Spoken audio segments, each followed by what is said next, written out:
U.S. intel agencies expressing concerns about Chinese tech companies dominating 5G. U.S. Embassy staff leaving Venezuela on day 5 of a nationwide blackout. And guess where I'm headed? Right back to Venezuela. All that's coming up on today's Hot Zone. This is the Hot Zone. Engaging with the news in a whole new way, international war correspondent Chuck Holton brings insight into areas of crisis and lets you help those affected. Hey everybody, I'm traveling again a little sooner than I expected to be. As you can see here, I'm back in Cucuta, Colombia. I've been asked to return to the Venezuelan border town here and continue my reporting on the unfolding crisis there and help arrange for some shipments of aid from CBN's philanthropic arm, Operation Blessing. Now, OBI is a fantastic aid organization that helps millions of people every year. And it's one of the largest aid organizations in the United States. I've actually worked with or alongside OBI for more than a decade, as they tend to kind of respond to the same disasters that I get sent to cover. And one of the things I really like about them is the way they use the aid money that they're entrusted with. They have a unique ability to magnify the funds that people are sending and apply it in a strategic way. For example, I was reporting on an aftermath of a hurricane down in Mexico one time, and OB sent like $1 million to help, but did so by renting big trucks, which they then drove around to big box stores outside the affected area and said, hey, we've got trucks here to deliver any aid you want to donate to the disaster recovery effort. So many companies like Sam's Club and Walmart in Playa del Carmen donated tons of supplies. And in that way, I was told later that OB was able to turn that $1 million into $5 million and help a lot more people who had lost their homes. So anyway, as you can see, I'm back in Cucuta this week. And so if you want to send some funds to help people directly, I'll do the same thing we did last time and go find people in need, tell their stories, and then let you see right where your funds are being applied to solve those issues. Now, I'll be also reporting on OB's efforts here, and I'd encourage you to give generously to them as well. It's definitely a worthwhile cause. The news today is reporting that U.S. intel agencies are warning Germany against signing a contract with the Chinese company Huawei on another topic. They're going to implement the nationwide 5G network in Germany next year. The U.S. has been sounding the alarm about Huawei since 2016, and also another state-owned Chinese company, ZTE, because there's tangible proof that both companies build their products. We're talking everything from cell phone routers and electric scooters, household appliances, and more, with secret data collection features that send massive amounts of data to the Chinese government. Now, you might wonder why the Chinese would care about your cellular conversations, or want to know when you're watching cat videos on YouTube, or put stuff in your toaster. Well, here's why. They're perfecting artificial intelligence algorithms, which will let them sift through unbelievable amounts of data and pull out everything from trade secrets of U.S. companies to actual actionable intelligence against U.S. government assets. Now, I've been reading books about this for the past few months, and let me assure you, the things they can do with that data are absolutely terrifying. In the case of Germany, if Huawei installs their 5G networks, we're going to have to assume that every single megabyte of information we share with our German allies is going to be sent straight to Beijing. Because Germany's part of NATO, we already have intelligence sharing agreements with them, and that intel will have to be curtailed, without a doubt. Now, on another note, if you haven't read about the amazing changes that are coming when 5G networks get installed around the U.S., you should really go read a few articles about it. It's absolutely fascinating. The exponential increase in bandwidth that 5G brings is going to be as revolutionary for our lives as the internet was in 1994. That's the reason the Chinese are seeking to dominate that space, of course. Okay, on to Venezuela, which doesn't have any internet, much less 5G. They're now on day 5 of an almost total nationwide blackout. I reported yesterday that Maduro's blaming the problem on U.S. cyber attacks, though there isn't any indication that's actually what's happening. See, over 80% of Venezuela's electrical power, that's Venezuela right back there, that comes from one hydroelectric plant in the center of the country. And that plant's been falling into a state of disrepair for some time. Mike Pompeo made a slightly sarcastic speech yesterday in which he laughed off the claim that the U.S. had anything to do with the outage and called it a testament to Cuban engineering. And he's right about that. Even Venezuelan employees who work at that plant have been saying for a long time that the thing was practically being held together with duct tape and baling wire. So apparently those employees are now being told to stay home because they've been unable to restart the turbines at that plant. And they tried now 4 times. Each time, apparently more stuff either breaks or blows up. And the problem's only getting worse.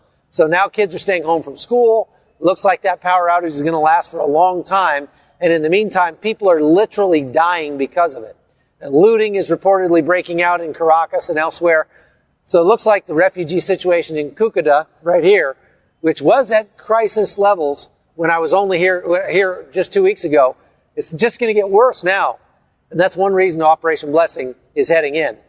Now, I'm going to be reporting on this all week long, and I hope you'll keep following that. I want to just talk about one other thing, just kind of go off script for a minute, and just talk about the fact that if you made the mistake of picking up the New York Times, you might have seen my name, and probably not in a good way. See, there's an article that's out about the National Rifle Association and some of the trouble that they're dealing with. That's, I think a couple days ago in their issue that came out maybe Monday. It nevertheless talks a lot about NRA TV, which, as you might know, I do some reporting for. And in that article, they like to point out that they're quoting a company called Media Matters, which has done quite a bit of negative reporting about the NRA and everybody that works for them. Now, Media Matters is kind of like InfoWars for the left.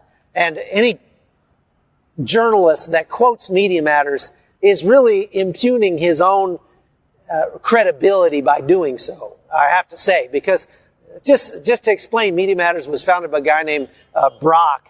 And this is several years ago. He's collected money from a lot of left-wing organizations and George Soros and people like that. They literally hire people to basically follow conservatives around the internet and just try to make a scandal out of anything they say in order to shout them down or get them taken off the air.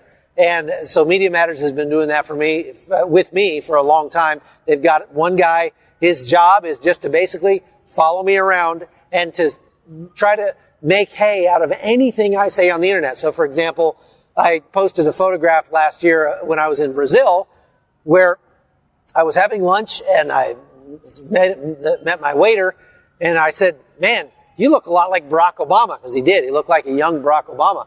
And he laughed. Everybody else laughed. And he said, "Yeah, everybody calls me Obama. Even my family calls me Obama." And I said, "Well, I got to get a picture of this." So I took a selfie with the guy and I posted it on Twitter. Mistake number 1. And said, "I met Barack Obama. He's working as a waiter in a Middle Eastern restaurant in Rio." And because, as you probably know, I'm not a big fan of Barack Obama, especially his foreign policy. I said, "Finally a job which meets his qualifications." Oh my gosh, you would have thought I had slapped the Pope or something. But because Media Matters picked up on that, and next thing you know, Chuck Holton is saying that all black people should only be waiters and that all black people look alike. And which, I said nothing of the sort. As a matter of fact, you might know that I have a biracial son. And so I'm pretty sensitive to those kinds of racial things. But at the same time, I'm not going to be so politically correct that I can't take my picture with a black man or say that one black man looks like Barack Obama. But that's not at all what Media Matters is about. Everything they do is in bad faith. And in this case, they made a reference to a report that I did about South Africa. And in South Africa, there has been a spate of farmers being murdered. Now, most of the farmers happen to be white, and most of them are being murdered by black people. And the government of South Africa, this is not even hearsay, this is fact. They have made it very clear that white farmers really are second-class citizens in their country now, and they have pandered to their base and really sort of encouraged that kind of division. And I reported on it, and of course Media Matters made hay out of it and said that I was saying that whatever I was reporting was racist. It's not racist to report what's actually happening. Now, I'm going to try to make a trip to South Africa over the next month or so to find out the actual truth about this in firsthand, not just listening to some of the white farmers that I've spoken to who were there, not just listening to some of the other reports that have taken place on the internet, but I'm going to actually go and meet these people face to face and talk to them about the situation in South Africa, because that's really what I want to do on this podcast. Now, normally I wouldn't bother to even mention anything about negative reporting that's happening from Media Matters, because those jokers really don't rate the comments. I mean, look, if you're going to be a public figure, you're going to have haters out there. That's just the way it is. And I've learned to live with that a long time ago. I don't let it bother me. But I just want you to understand, if you happen to pick up a newspaper, a little bit of the backstory of what that's all about. In the meantime, I'm going to be here in Cucuta this week. I'm going to be reporting on what's going on, and I hope you'll continue to join in by watching, by liking and favoriting wherever you do happen to watch, and by supporting the podcast. But if you want anything you send, I'm going to give away, and I'm going to let you see who that goes to, so that you can kind of reach through the news and make the news good news for the people being affected here in Venezuela. So God bless you. Thanks for watching. This has been The Hot Zone. The Hot Zone is produced by Amy Holton and Livefire Media. Copyright 2019.